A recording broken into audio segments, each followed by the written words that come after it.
We have a very challenging idea that Tisha B'Av is called a Moed. In Eicha, Parak Aleph Pasuk Tesvav, Kara Alai Moed. What kind of Moed, what kind of Yom Tif is Tisha B'Av? Tisha B'Av is the most tragic day of the entire year. And this even has halachic ramifications. Shulchan Aruch says we don't say Tachnun on Tisha B'Av.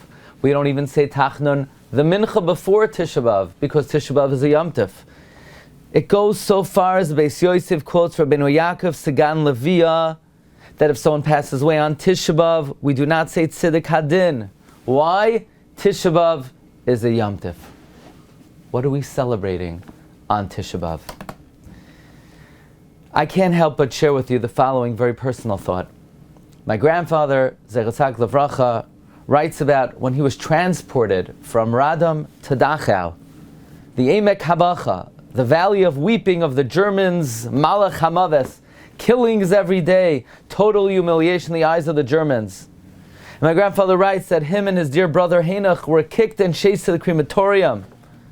And at the doorstep of the Beis HaSreifa, where tens of thousands were choking in the most shocking convulsions.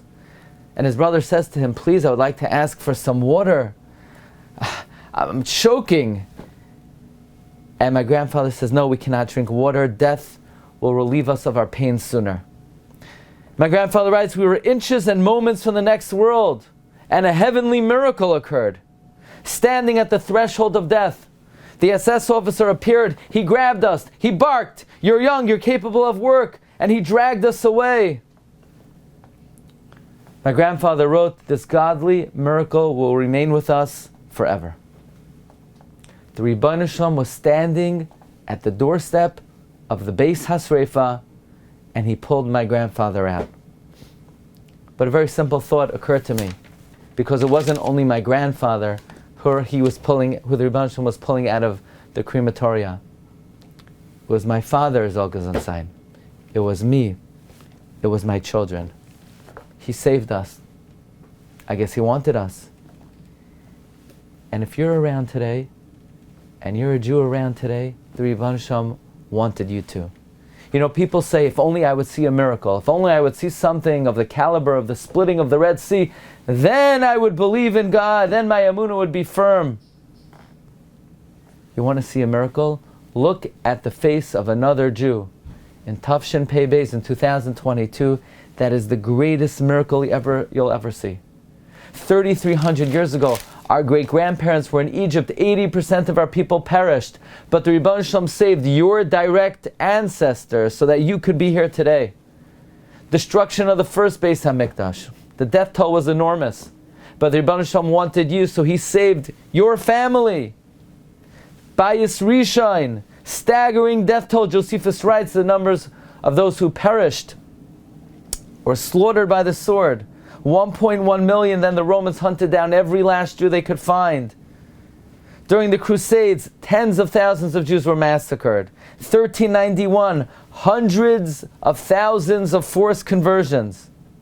Chmielnicki pogroms, Inquisition. The Rebbeinu Shalom has been looking out for you for the last 3,300 years. Your ancestors were rescued from the Holocaust. For a Jew to be here today, it's not statistically unlikely, and it's not highly improbable. It's an open miracle of the highest proportions.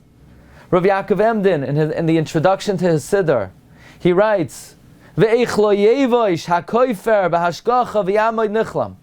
How can the heretic in God's providence not be utterly ashamed? Misha ya'ayin beyichud in yonenu ma'amadenu ba'olam, by analyzing our situation in the world. Anachnu ha'uma hagoyla, we the exiled nation, seh pezura, the scattered sheep. Achar kol ma she'avar aleinu me'atzaros v'atmuros halav me'ashanim.